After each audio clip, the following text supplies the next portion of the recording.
El año en que nació el demonio, con el invitado Santiago Roncagliolo Lohmann, escritor, periodista, traductor y guionista con varios medios latinoamericanos y con el país de España. Ha sido condecorado con los premios Independent Prize Foreign Fiction y Alfaguara por el libro Abril Rojo. Escritor de la trilogía de historias reales sobre el siglo XX latinoamericano y ganador de los premios por libros para niños como El barco de vapor peruano o El White Raven de la Biblioteca de Múnich. Como moderador lo acompaña Julián Pérez, profesor del programa de literatura de la UNAP. Bienvenidos.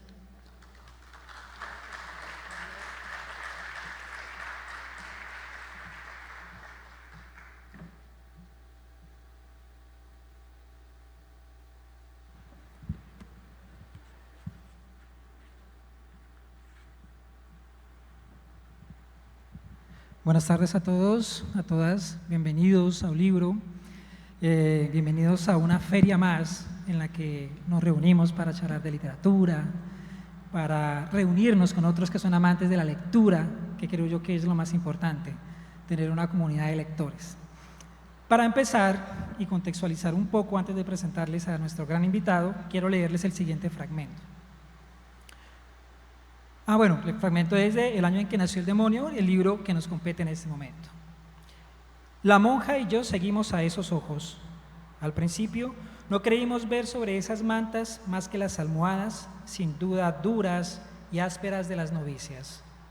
Pero el bulto comenzó a moverse, emitió toses y ronroneos, que subieron de tono hasta convertirse en un llanto agudo como el de los cerdos durante las matanzas. Y luego ya no fue uno, sino dos llantos. Porque lo que yacía sobre esas mantas, también rodeado de manchas rojizas y marrones, estaba vivo. ¿O acaso debo decir que estaban vivos? Dos monstruos pegados, o un monstruo con dos cabezas y cuatro brazos, y también cuatro piernas. Sus extremidades repugnantes se movían más conforme sus dos voces sonaban más altas, hasta hacernos temblar los oídos con sus quejidos espeluznantes. Su único tronco se sacudía y por un instante temí que saliese volando como un murciélago y se arrojase entre nosotros. Háblase mucho en estos reinos sobre todo tipo de monstruos, demonios y apariciones. En las tabernas, los marineros de Callao pagan sus vasos de vino con historias alucinantes sobre serpientes de mar gigantes y calamares que pueden atrapar a un barco entre sus tentáculos. Mi propia madre asegura que los espíritus de sus parientes muertos le hablan en sueños y merodean por nuestra calle. Pero mis ojos jamás han visto tales alimañas y hasta la noche del convento tomaba todas esas historias por trampas para engatusar a bobos e ignorantes. Santiago, muy buenas tardes, bienvenido a Bucaramanga, bienvenido a Aulibro. Hola Julián, gracias a Aulibro, gracias a la UNAP como siempre por esta invitación. Bueno, no es la primera vez que nos acompañas, no es la primera vez que Santiago comparte con nosotros un escenario para hablar de literatura. Esta vez de una obra cuyo contexto es el siglo XVII limeño, ¿sí? Y por eso hay que contextualizar un poco para que nosotros los lectores también tengamos un poco más de conocimiento de qué trata la trama de la historia. Entonces, quiero empezar por ahí, Santiago. No sé, ¿cómo nos podría resumir un poco la trama de esta novela? Bueno, esta novela es una larga carta que un inquisidor escribe a sus superiores en el Santo Oficio de Madrid en el siglo XVII, porque él cree que ha nacido el demonio en el virreinato, que el demonio ha enviado a su hijo, a un monstruo que ha nacido en un convento, y porque esto debe significar la cercanía del apocalipsis o de la decadencia del imperio, y para hablarles de una sospechosa, de una mujer que es sospechosa de tener algo que ver, que es difícil saber si es santa o es bruja, ¿no? Y entonces en su narración va describiéndose toda esta, mientras él investiga qué es lo que ha pasado, por qué ha venido el demonio, va descubriendo que quizás el demonio se parece menos a los herejes que a sus propios jefes y que va teniendo cada vez menos claro este inquisidor si él de verdad trabaja para Dios o para el enemigo, ¿no? Y esto es también lo que él va a tener que descubrir, quién es él en realidad y quién es el demonio en realidad. El libro está escrito un poco como en formato, está escrito en formato de cartas. Un poco me recordaron las cartas de Hernán Cortés a Carlos V, estas cartas de relación, donde se contaba qué era lo que sucedía acá en el mundo descubierto, colonizado. Era una estrategia que también tenía que ver con lo que se escribía en esa época. O sea, ¿pensaste precisamente en replicar un poco ese método? Pensé en dos cosas, tenía dos referentes de cómo debía ser escrito. O sea, entendía que quería que lo escribiese alguien de esa época, ¿no? Para que no te ocurriese que es una novela de un crimen como del siglo XXI, con un protagonista que piensa como alguien del siglo XXI, pero que está en un decorado, catedrales y cosas viejas. Quería que el lector se meta en la cabeza de alguien del siglo XVIII, mire el mundo a través de los ojos de alguien del siglo XVIII, y entonces tenía en mente dos referentes fundamentalmente. Uno, los procesos a las brujas de la Inquisición, que están en los archivos de España y te los mandan, si demoran, pero si los pides te los mandan en fotografías de todos los procesos a las brujas y de cómo eran procesadas, cuáles eran las evidencias, cuáles eran los cargos, qué decían los testigos, todo un proceso judicial contra las brujas.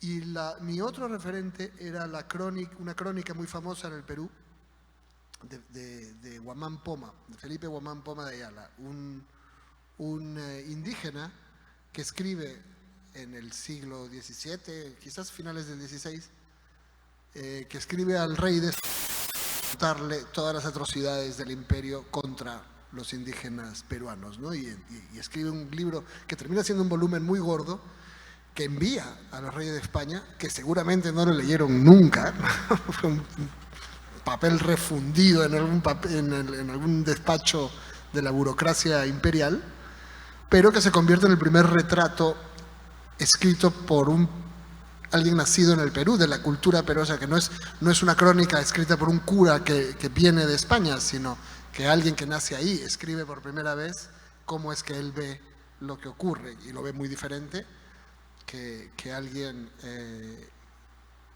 que un fraile que llegue de España, porque el fraile español ya cree que está yendo a salvar a la gente. En cambio, Guamán Poma es de esa gente y no está muy seguro de que los estén salvando. Y entonces es una carta fascinante, es un clásico muy importante de la y a la vez es la carta de un súbdito, que es lo que yo quería que fuese Alonso también. Alonso no escribe esta carta, no escribe esta novela poniendo en tela de juicio el poder, en principio. Está informando al poder. Les están diciendo sus superiores qué es lo que ha pasado. Pero conforme va escribiendo y tiene que poner sobre el papel qué es lo que ocurre, él mismo va sintiendo que el poder que él defiende no es mejor que la gente a la que ataca, ¿no? Y él mismo va descubriendo conforme avanza su propia crítica social, su propia crítica a la sociedad en la que crece. Creo que como la idea no es hacerle spoiler a esta novela, que además creo que es muy difícil hacerle un spoiler a un libro, no solo por el tamaño, sino por todo lo que sucede. Es un libro demasiado completo. Suceden milagros, suceden autos de fe, que son estas reuniones que se hacían o que hacían los inquisidores para penalizar o castigar a alguien según el pecado que cometiera. Y humillarlos públicamente. Y humillarlos. Había una humillación pública al pecador, al blasfemo. Y todo lo que uno lee acá termina con una conclusión de Alonso Morales, que se llama el personaje principal, y dice: vuestras mercedes, mi informe se ha prolongado más de lo que preveía en sus primeras páginas, pues ha sido menester contar todo lo anterior para llegar a este punto. Y esta es la conclusión. Sé que al Consejo Supremo de Su Majestad de la Santa y General Inquisición le interesa conocer todo sobre Rosa para el proceso de beatificación y canonización que se ha iniciado y que con ese fin recogen testimonios como el mío. Sé también que algunas de sus beatas han sido juzgadas en el tribunal de Lina como herejes, alumbradas y hechiceras. Alumbradas es un concepto, voy a llamarlo negativo, pero no sería la palabra ideal, porque son las alumbradas por el demonio. Sí, o sea, uno puede pensar un poco que la percepción es positiva, pero no. La lumbre es el fuego del Sí, el fuego infierno. del infierno. Y dice, pues han ido proclamando que copulan con el demonio o conversan directamente con Dios. Y él sigue y determina que en general la decisión de si beatificarla o canonizarla se le sale un poco de las manos, no sabe, ha visto tantas cosas, ha visto milagros, y ha visto castigos o ha visto cosas demoníacas de parte de la protagonista, que es, digamos, lo mismo que con el spoiler, no se puede decir hay un personaje principal, hay varios personajes principales. Y este hombre que escribe, bueno, que nos narra esto, porque no es el que escribe está con nosotros, lo hace leer a uno 600 páginas para no llegar a una conclusión completamente clara de si es santa o es una mujer que tiene pacto con el demonio. ¿Eso también lo tenías pensado? O sea, en algún momento dijiste, no voy a dar una conclusión completamente cerrada, radical. Es que no la tengo. Para mí era muy complicado. Es un misterio Santa Rosa. Es una mujer que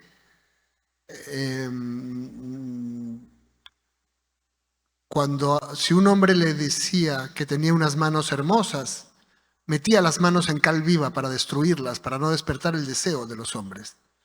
Se amarraba el pelo a un clavo para no dormir, y entonces si se quedaba dormida se le jalaba el pelo y volvía a despertarse para ofrecerle ese sufrimiento a Dios. Se ponía cinturones de castidad con púas por dentro.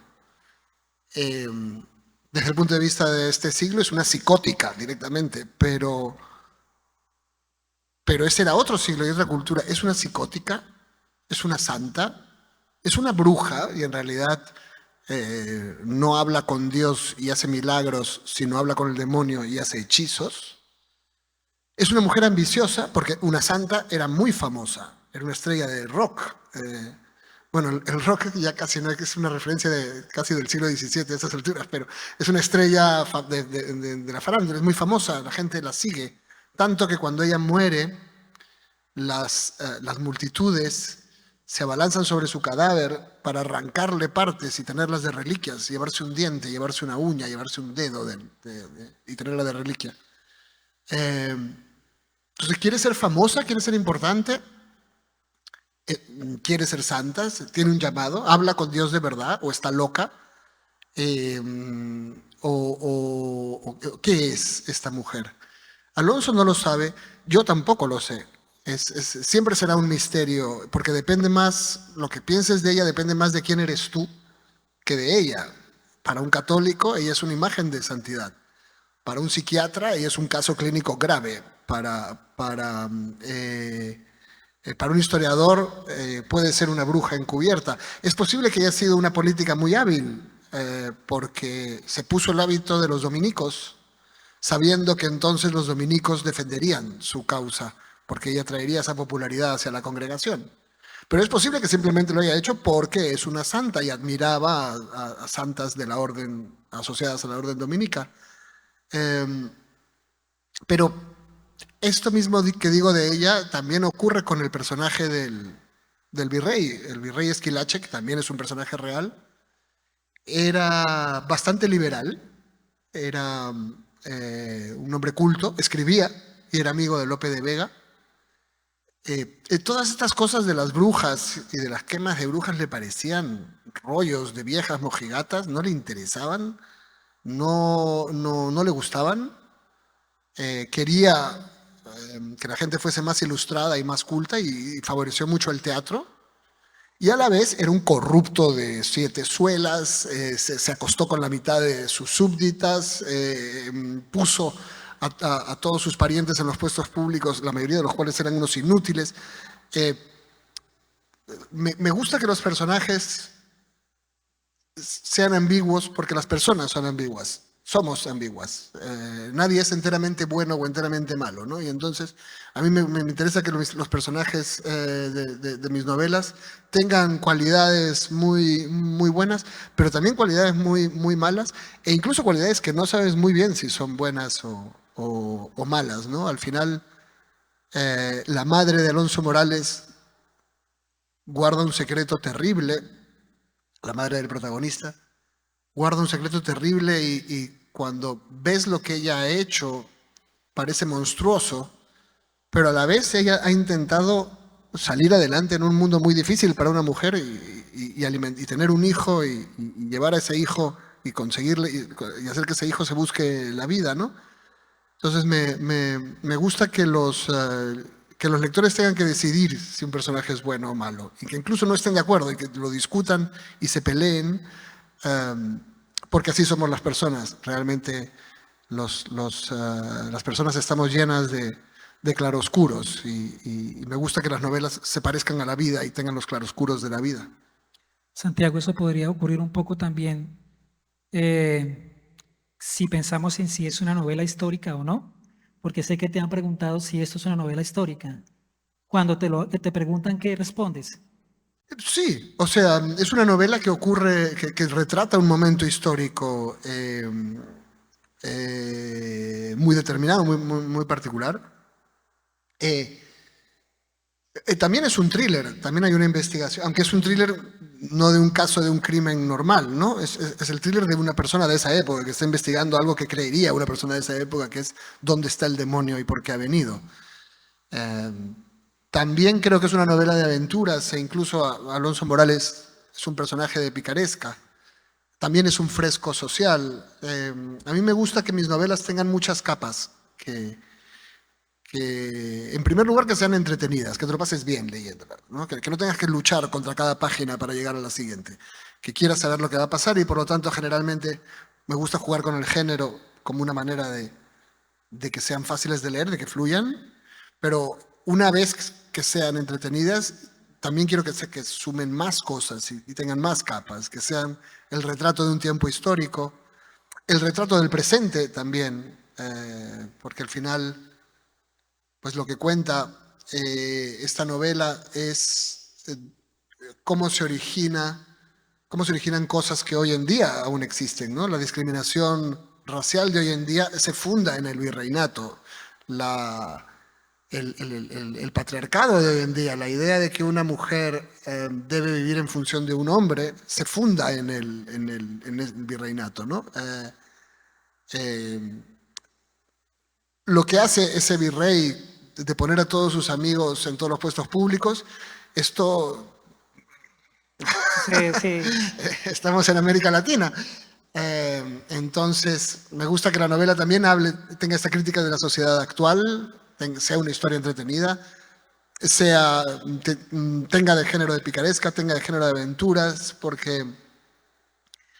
también porque creo que una buena novela imita la vida y la vida también es así. O sea, la vida parece a veces una comedia, parece a veces una tragedia, parece con frecuencia una historia de terror y quiero que una novela mía tenga todas esas emociones, que sea una montaña rusa emocional, que atravieses muchas emociones mientras la leas, que tengas momentos en que te diviertas, que tengas momentos en que te aterrorices, que tengas momentos en que llores. Tiene que estar todo, ¿no? Tiene que ser muy difícil de resumir. Cuando terminé de leer la novela, yo le puse otro título: Las desventuras del alguacil Alonso en el siglo XVII limeño, porque me pareció que me acordó, a propósito, por estos días estamos celebrando Álvaro Mutis, ¿sí? Y su Macro el Gaviero. Es un personaje que va paso a paso construyéndose amoralmente, porque inicialmente es muy moralista y en la medida en que va transcurriendo la novela, toma decisiones que lo alejan completamente de los dogmas que él consideraba debía seguir. Pero en la medida en que esto sucede, es que ocurre toda la novela. Mientras él va descubriendo, que a propósito, Inquisición significa, o podemos traducirlo como investigación, ¿sí? Es lo que él hace. Y lo relacioné con Chacaltana. un investigador. Chacaltana, yo traje esta novela, también la pueden comprar, es una excelente novela, Abril Rojo, de Santiago, también la traje, porque el personaje principal de esta novela y de Pena Máxima es Chacaltana, ¿sí? Que es un investigador, un fiscal, que trabaja pues descubriendo asesinatos. Y en este caso también sucede lo mismo, pero en el siglo XVII y con otras configuraciones contextuales completamente distintas. ¿También estabas pensando en eso, la idea del thriller, meterlo en esta novela? Me han dicho mucho de la similitud entre Alonso y Félix. No es que yo haya pensado en la comparación entre los dos, pero sin duda los dos vienen de la misma experiencia mía, que es que yo fui empleado público. Y eso marca mucho. Y me enfrenté o sea, hay algo que me impresionó mucho en mucha de la gente con la que trabajé, es su completa indiferencia por la naturaleza moral de sus actos. Yo lo que quiero es no meterme en líos, así que si el reglamento dice que en este momento, por ejemplo, y es atroz, es que pasó hace muy poco en el Perú,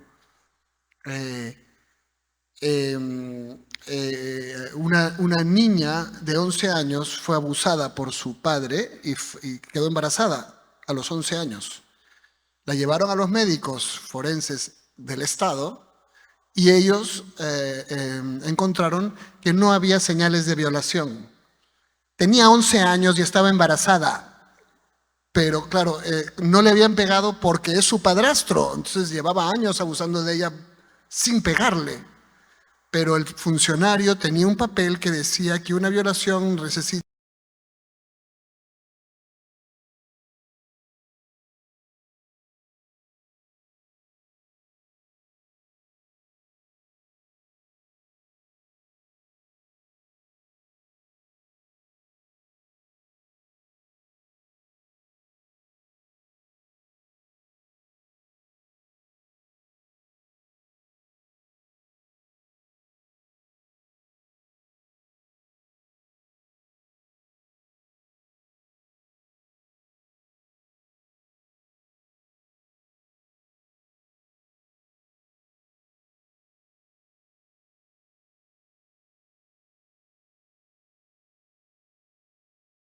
para un Estado autoritario, y más que autoritario, ¿no? Alonso es un torturador, tortura en nombre de la Inquisición y sigue, además leí un manual de inquisidores que es fascinante porque uno de los principios del manual de inquisidores es que los blasfemos, los herejes, los judíos, los hechiceros, siempre mienten. Entonces hay que torturarlos hasta que digan la verdad. Y con lo cual los vas a torturar necesariamente y van a decir la verdad para que dejes de torturarlos. Bueno, vas a decir lo que tú crees que es verdad, ¿no? Que es otro retruécano burocrático absurdo. Y entonces pero los dos personajes, tanto Félix como Alonso, van a ir descubriendo que no trabajan para los buenos, que el sistema que defienden está lleno de crueldad, está lleno de violencia y que ellos mismos se parecen más a la gente que torturan que a la gente que les da las órdenes, ¿no? Entonces ese proceso los hace similares. Y el Estado peruano ha mostrado una gran capacidad de mantenerse igual desde el siglo XVII en un montón de atrocidades. El sistema en el cual se desarrolla la novela parte un poco desde lo sucedido en 1570, si no me equivoco es cuando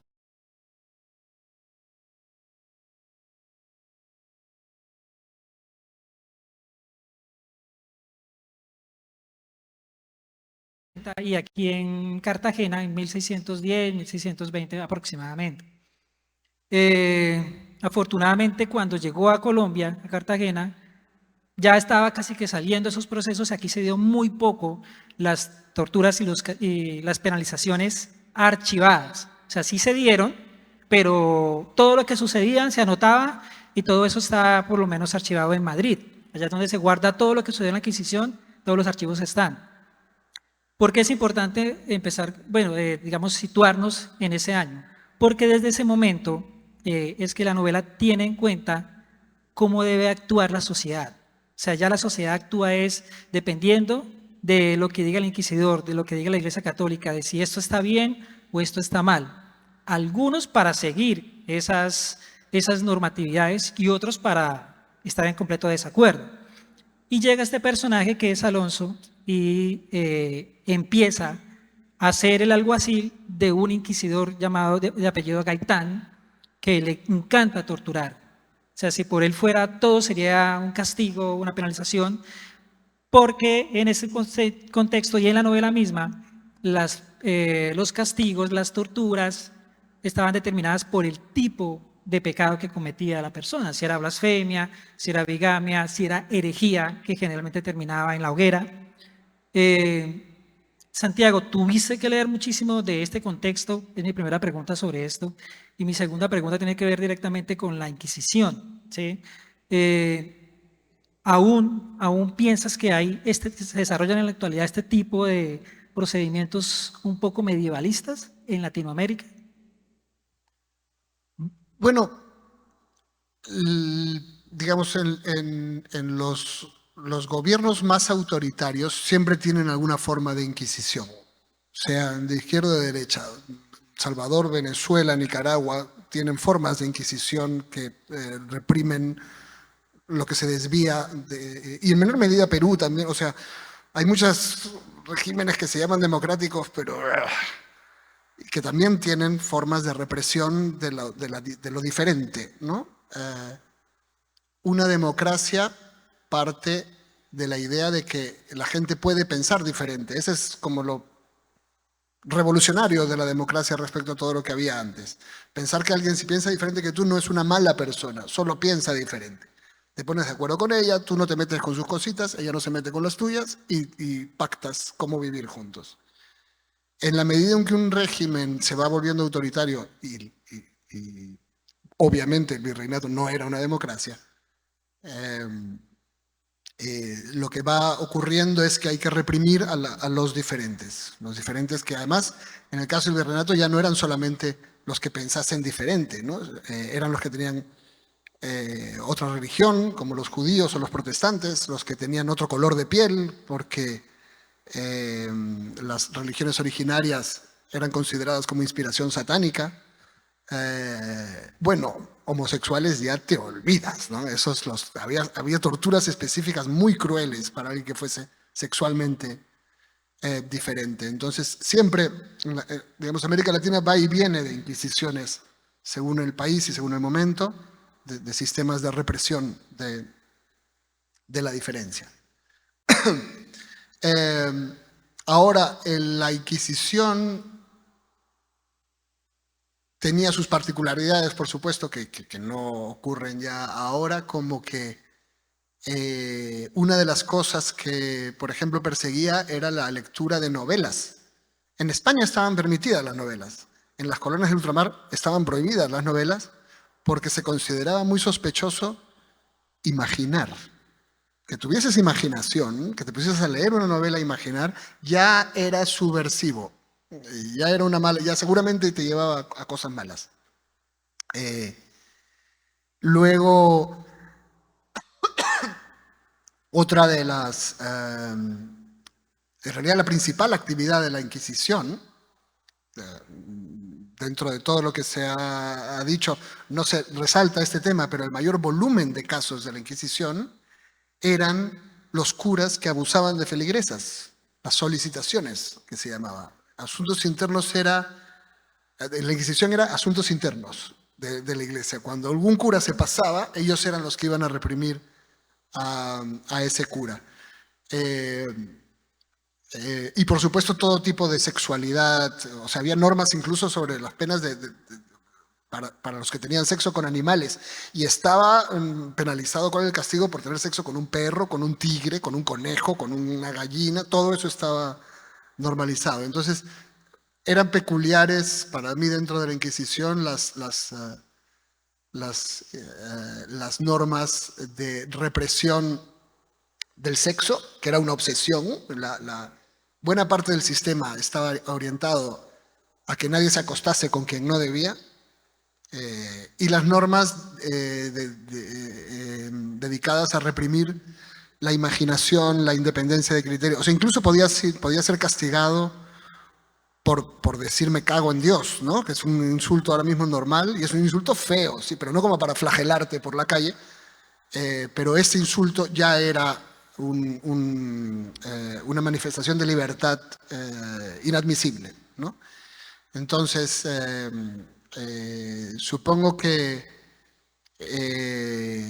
había dos particularidades de la Inquisición que afortunadamente ya no existen, que son la represión del sexo y de la imaginación y de la simple libertad de expresión cotidiana, ¿no? Esas cosas, en algo hemos mejorado.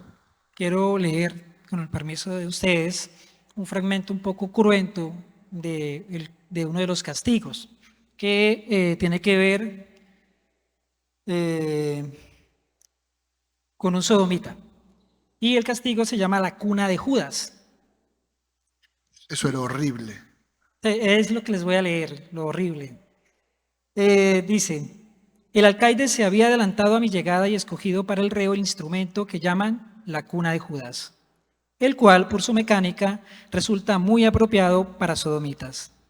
Consiste, dicho tormento, en amarrar las manos del penitente y alzarlo hasta el techo, tirando de ellas a través de una polea.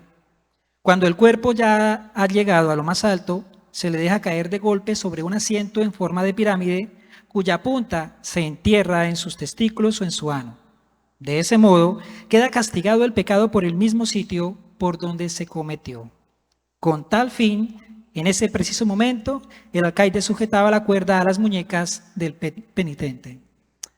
¿Tú puedes creer? ¿A quién se le ocurrían estas máquinas? O sea, ¿quién le tenía por trabajo inventar esta máquina? Mira que puedes pegarle a alguien, quemarle el pie, pero ¿quién diseñó esto? Es casi más pervertido que cualquiera de las... Sí. Es más pervertido que cualquiera de las perversiones que persigue, ¿no? Y eso es un poco lo que describe Alonso. Ese libro está, iba a decir está lleno, pero no tampoco. Tiene varias descripciones de estos castigos que tienen que ver, como ya les decía, con la blasfemia, con la hechicería, la brujería, que digamos está determinado como conceptos distintos, más o menos, si no lo recuerdo, desde el siglo XV-XVI es que se habla realmente de brujería, antes solamente era hechicería. La herejía, o sea, por lo menos todos los luteranos eran casi que perseguidos. Hay un libro que se llama Anales de la Inquisición, se me olvida el nombre del autor, y lo que hace es, de manera un poco más narrativa, contar todos los tipos de castigos que hubo en la Inquisición. Entonces, hay cosas muy particulares. Santiago, y recuerdo dos. Una, el fraile Francisco de Jesús, antes de que llegara la Inquisición a Lima, mandó una carta, ¿sí?, a España para que por favor llegara la Inquisición, porque ya había demasiado pecado y había demasiada libertad o libertinaje en Lima. Llega la Inquisición, se instaura y empieza a desarrollarse, y 20 años después él muere porque él consideraba que no hacía falta realmente la Iglesia Católica para poder, digamos que perdonar un pecado o una culpa. Entonces es muy contradictorio que él mismo termine en la hoguera después de que él envía cartas para solicitar que la Inquisición llegara. Y algo que me parece y el segundo ejemplo es muy interesante, es, si no me equivoco, hasta 1810, pero eso no, eso es acá en Colombia. Bueno, en Lima, un hombre negro saca a los perros a pasear y les enseña a bailar. Y entonces la Inquisición dice que eso es del demonio, que como así que los perros bailan, y es sentenciado a muerte. Entonces, ese tipo de castigos por ese tipo de consideraciones por parte del Santo Oficio eran los que llevaban a la muerte de las personas.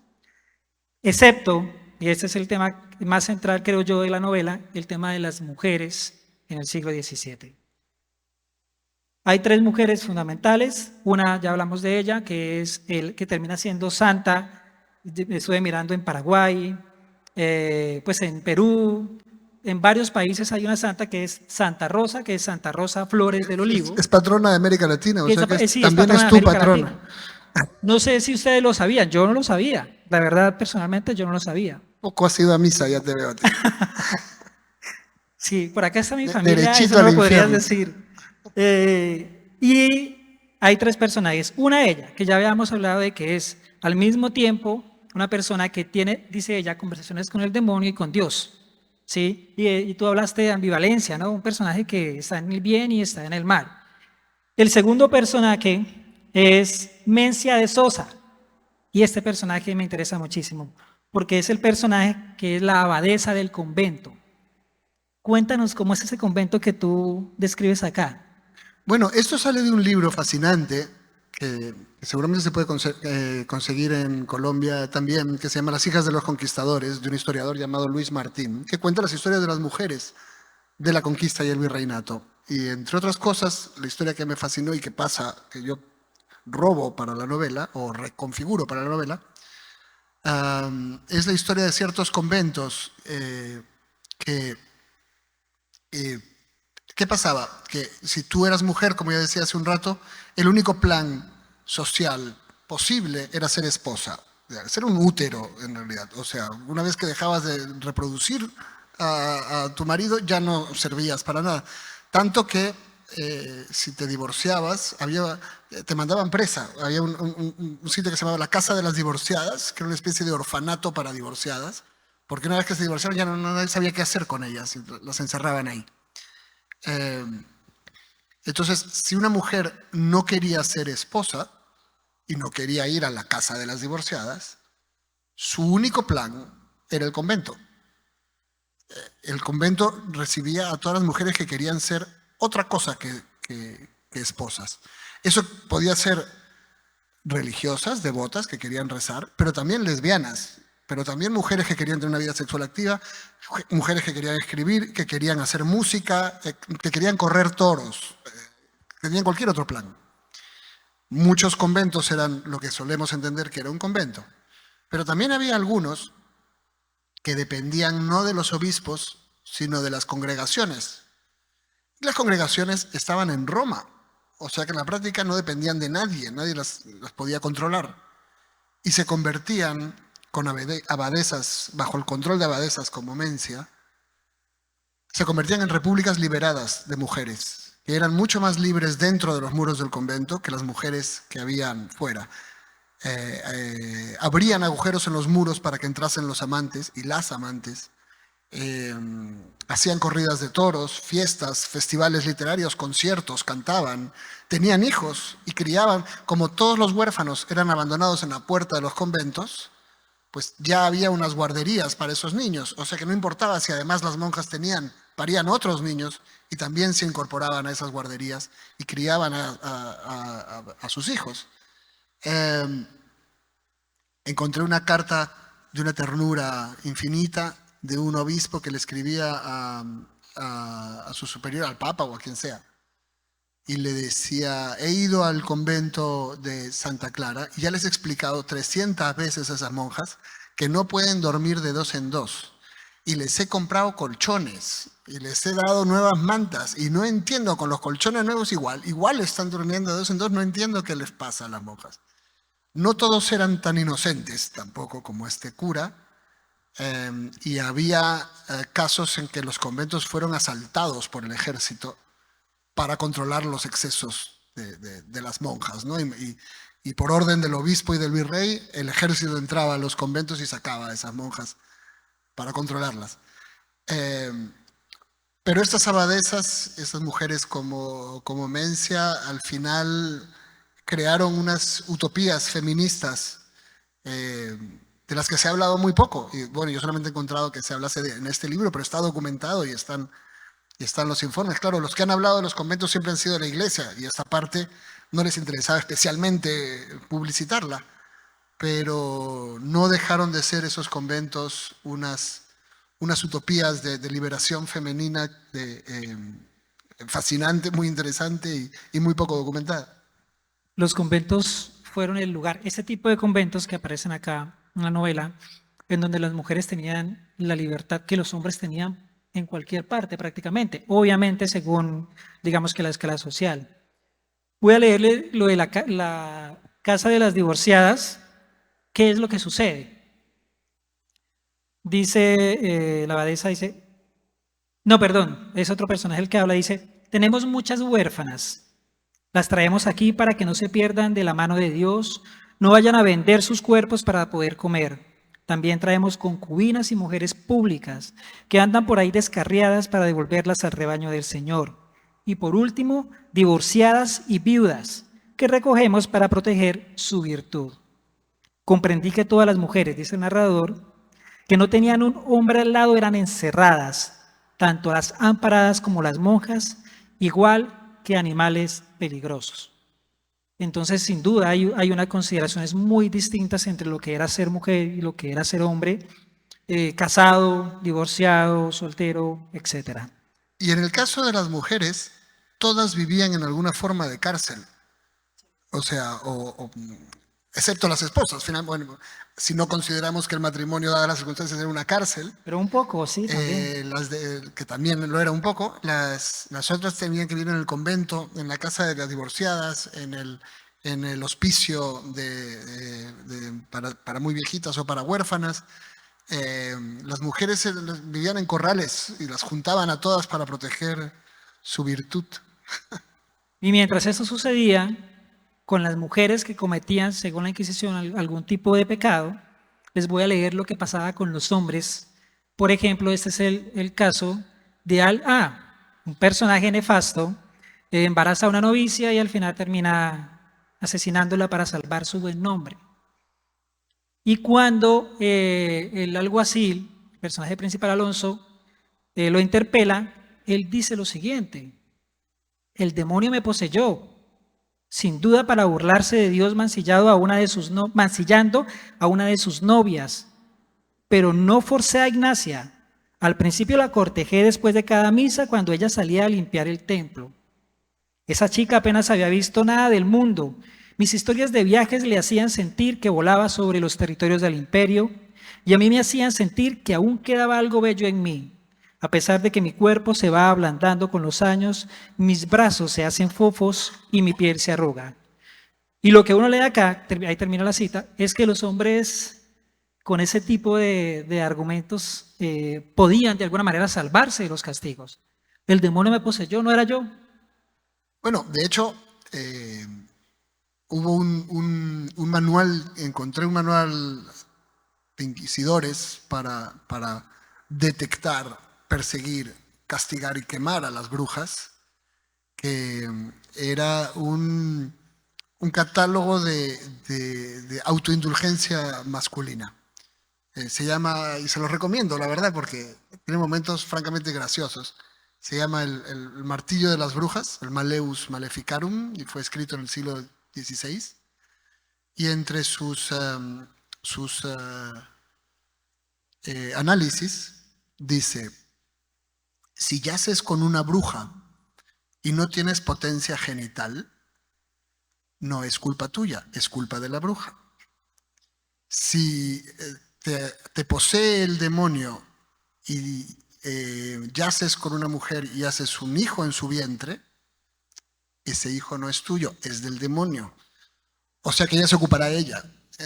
Y en el fondo hay todo un diseño, por supuesto que son hombres los que escriben este manual y son hombres los inquisidores, hay todo un diseño del concepto de bruja y de muchos otros,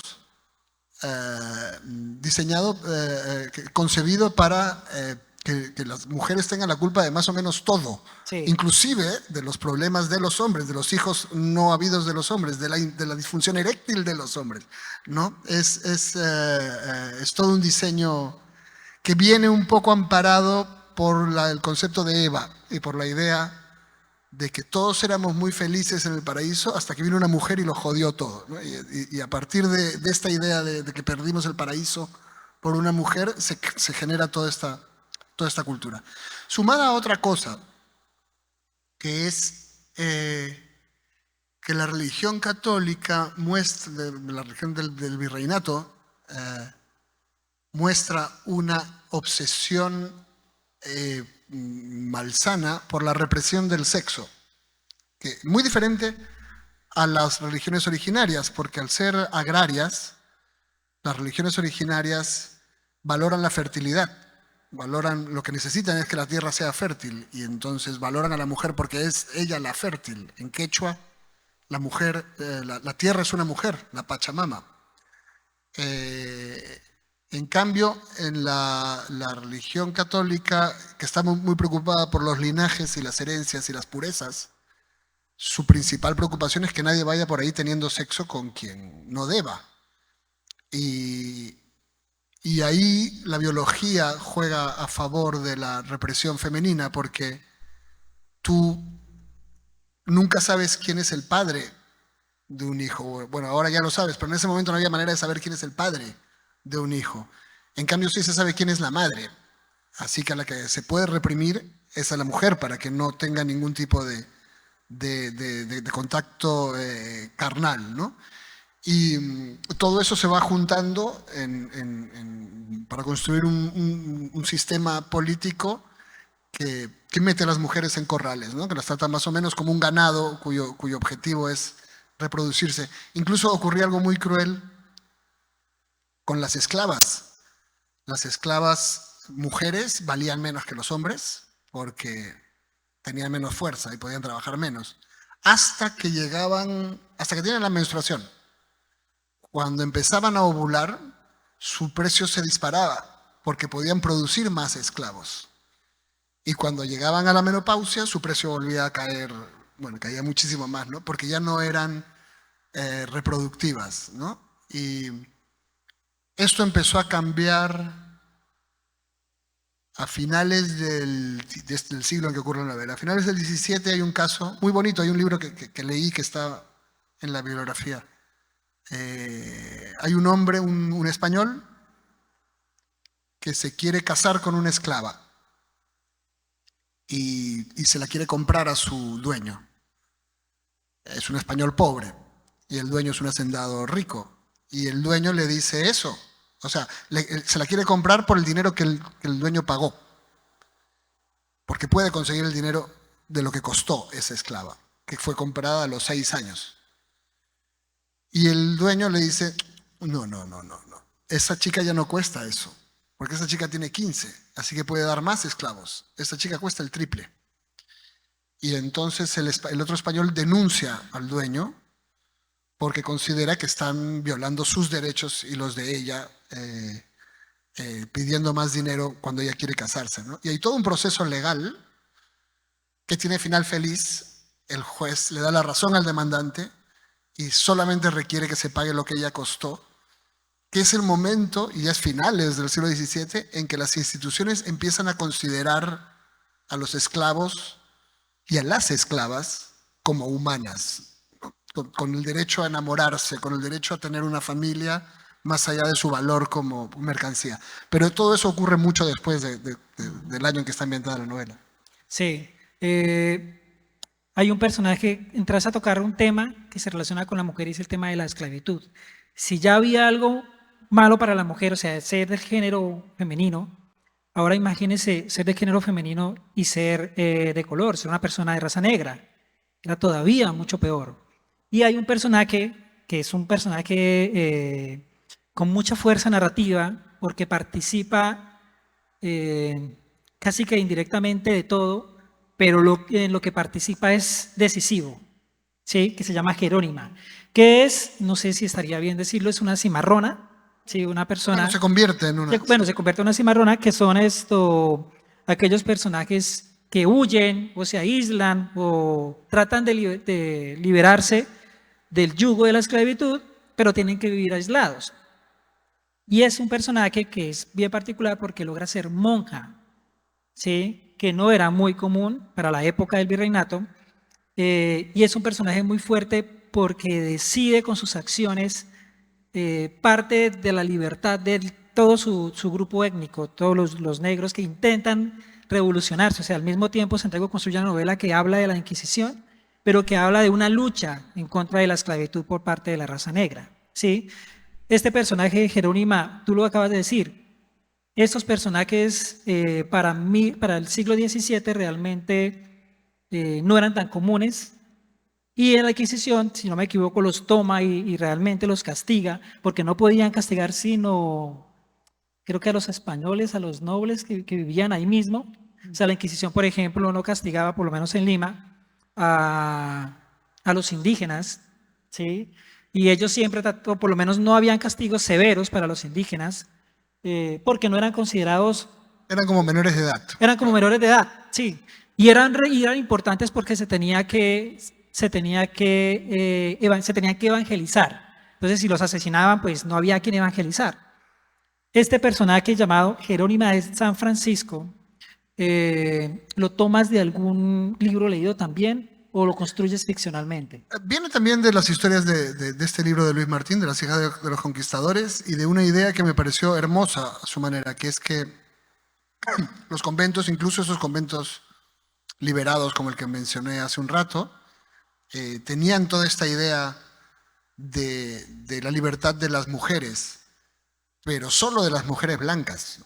Las demás eran tan discriminadas como fuera de los muros, y entonces solamente podías ser monja si eras blanca. Solo existía una excepción. Una mujer de origen indio, mulato, negro, podía llegar a monja si cantaba bien, porque en el coro donde las monjas cantaban era donde se elevaba su voz a Dios. Así que si lo hacían bien, Dios les iba a hacer más caso. Con lo cual, si una mujer no blanca tenía una voz hermosa, se la aceptaba en el rango más bajo de las monjas, ¿no? En las donadas.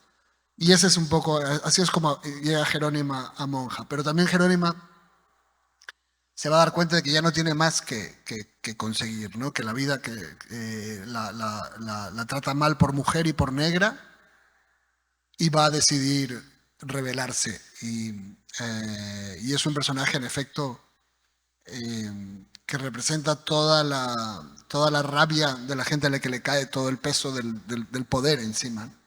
Para que todos tengamos idea de lo que sucede un poco con la esclavitud en esa época, quiero leerles este fragmento que dice: lo que ella quisiera daba igual, nadie se lo había preguntado, y ella cayó ante el patrón y ante mí, porque acusarlo tampoco habría servido de nada. No habría detenido a ese canalla, solo habría servido para hacerme azotar. Al final, eso es justo lo que ocurrió. Cuando los descubrí en un granero, no me pude contener. Le pegué al amo tan fuerte que le rompí la cara y una muñeca. 500 azotes fueron el castigo por defender la honra de mi mujer. Y después el patrón la llevó al mercado y la vendió. Dijo que ya nunca podría confiar en ella. No sé ni dónde habrá acabado, en qué manos. Es el fragmento, es la historia más dura, porque es el de toda una comunidad reprimida que no logra rebelarse, que terminan. Esto sí es un spoiler, lo lamento, sí, pero les digo, es una sola parte de la novela porque tiene muchísimos personajes, pero es muy doloroso leerlo y tiene que ver bastante con el contexto de la novela. Es una novela con mucho dolor, poca esperanza, diría yo, realmente, ¿sí? Y ya me pidieron tiempo, ya me dijeron que teníamos que ir cerrando. Quisiera que termináramos con una reflexión. En la novela voy a leer 2 fragmentos sobre las relaciones que debemos tener con nosotros, sobre las interacciones humanas, sobre la posibilidad de pensar también un poco en el otro como alguien que tiene también derechos, no solamente deberes. Dice: hoy castigamos a los enemigos de nuestra fe, anunció desde su altar el inquisidor, y la plebe respondió a sus palabras con vítores y de furia y excitación. Son estos también los enemigos del imperio y de las personas decentes. Y en la otra cita dice: todas las cosas que me habían llevado a la orilla de ese río, ¿acaso solo para que terminase de entender que yo tampoco era inocente, que nadie lo es, que todas las faltas son colectivas y todos los remordimientos son compartidos? Esto me llevó a reflexionar al final de la novela, esto es en las últimas páginas de la novela, sobre el valor de la literatura, digamos que un poco idealista, utópico, para cambiar la sociedad, para lograr que reflexionemos, que pensemos sobre lo importante que son las relaciones humanas. ¿Para qué leer, Santiago? ¿Por qué seguir escribiendo? ¿Por qué seguir creando literatura en un mundo como este tan caótico, donde suceden tantas cosas? Por supuesto, no todas malas, pero donde recordamos, como dicen algunos, más las malas que las buenas.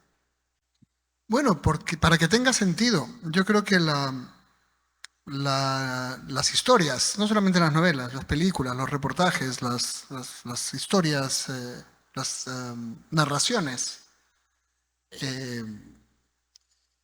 ponen un orden en un mundo caótico. Estamos llenos de información y bombardeados de información y es muy difícil saber qué sentido tienen las cosas y hacia dónde van las cosas. Y cuando encontramos una historia, esa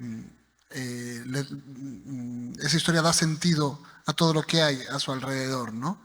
Vivimos llenos de información, pero muy sedientos de conocimiento y de sentido. Y creo que las novelas nos permiten buscar una lógica, un fin, un motivo para los acontecimientos humanos y ponernos también en el lugar de personas muy diferentes que nosotros. También creo que vivimos en un mundo que cada vez vive más incapacitado para ponerse en los zapatos de alguien diferente. Cada vez nos cuesta más pensar que alguien que no es como nosotros es simplemente una persona diferente, no una mala persona. Y cuando lees una historia, de hecho, sobre todo cuando lees una novela, te pones en los zapatos de un inquisidor, de un asesino, de un torturador, de una monja. Por unos tiempos, por unas páginas, tú eres otra persona y por lo tanto aprendes a entender a otras personas. Y eso ahora mismo creo que nos hace muchísima falta en todos los países, en todos los lugares, en todas las instancias. Dale, Santiago, muchas gracias. Queremos dar espacio para las preguntas, los comentarios de parte del público. Entonces, por acá, por esta parte, no sé si tengan un micrófono.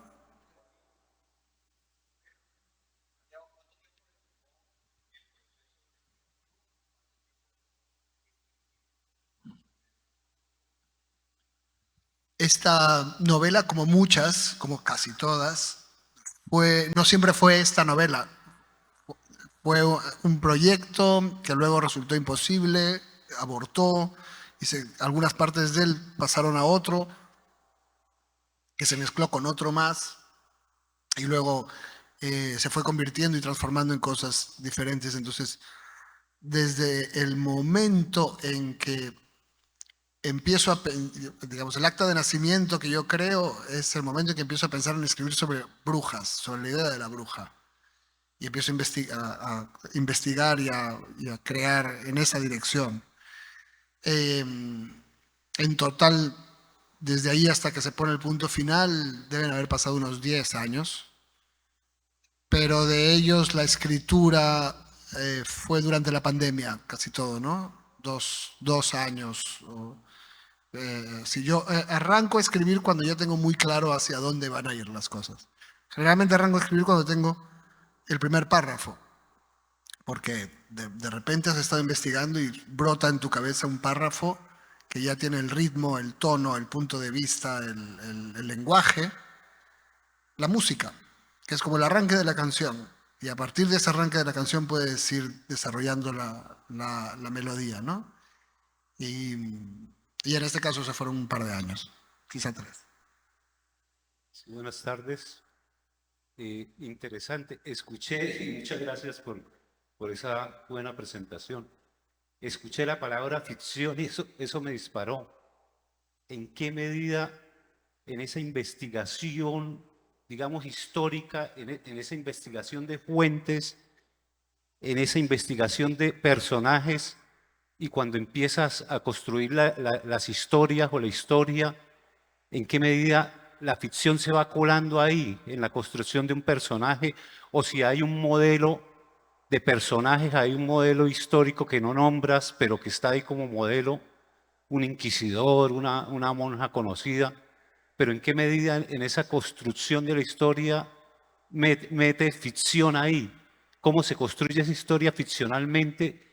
Y porque, bueno, ahí hay, en los episodios hay unos episodios desgarradores que no necesitaría nada más con eso, ¿no?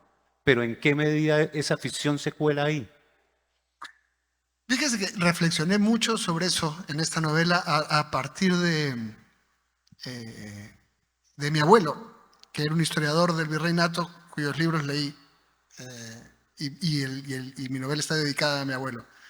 Mi abuelo era un historiador muy conservador, muy de derechas. Y entonces él consideraba que eso de interpretar era completamente marxista. Que la historia es la historia, está en los archivos y lo único que hay en la historia es lo que encuentras, es la realidad que está ahí.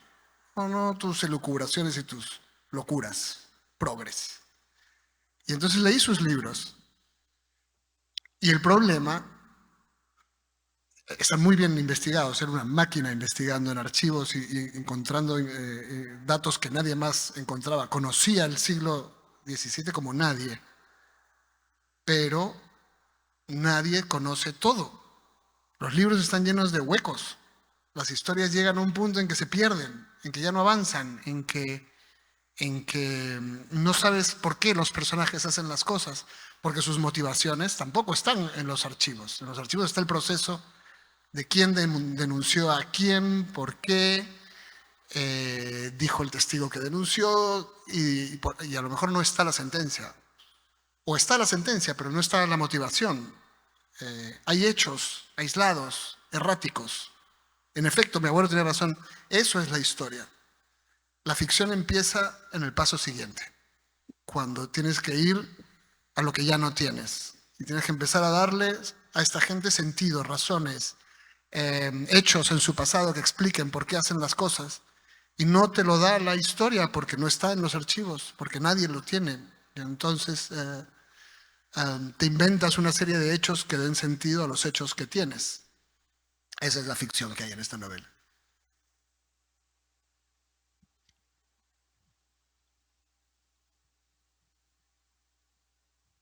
Hola Santiago, saludos de tus editores, Grupo Planeta de Colombia, bienvenido, ¿Qué tal? Bucaramanga.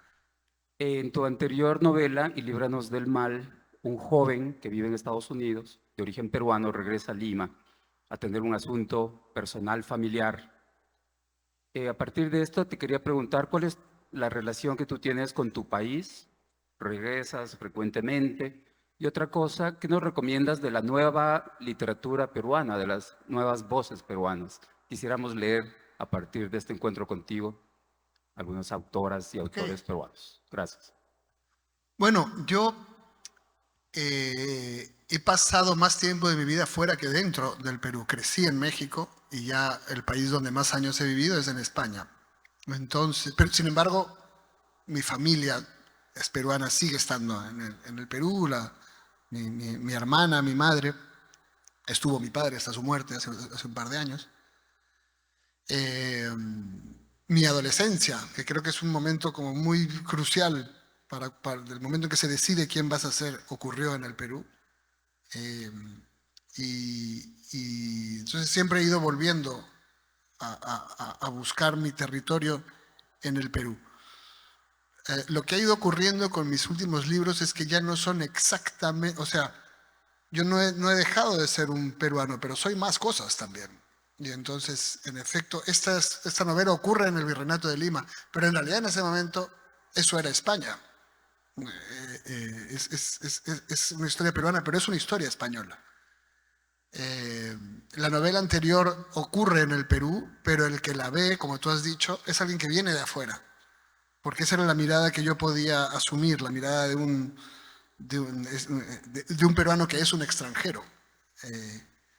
Mi libro de cuentos anterior son historias de latinoamericanos que viven en España. Tiene mucho que ver con mi propia vida, es muy personal, pero tampoco ya ocurre en el territorio peruano y estos personajes que tiene son son personajes casi flotantes, ¿no? Que están en un momento, están emigrando, están fuera de su lugar. Se llama Lejos, de hecho, el libro. Entonces esto no lo planeas, ¿no? Va ocurriendo. Me he dado cuenta de que estoy buscando un territorio que considero propio, que ya no es solo Perú, es casi cualquier sitio en que se habla español, es mi país, porque he vivido en varios y mi vida está repartida en varios y mis afectos están repartidos entre varios, ¿no? Y de manera natural eso se va notando en los libros.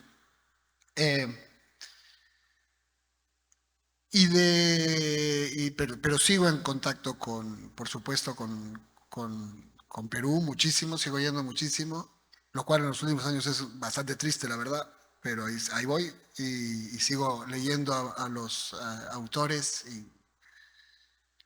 y comiendo con ellos y bebiendo con ellos, ¿no? Pues son mis amigos. Y este año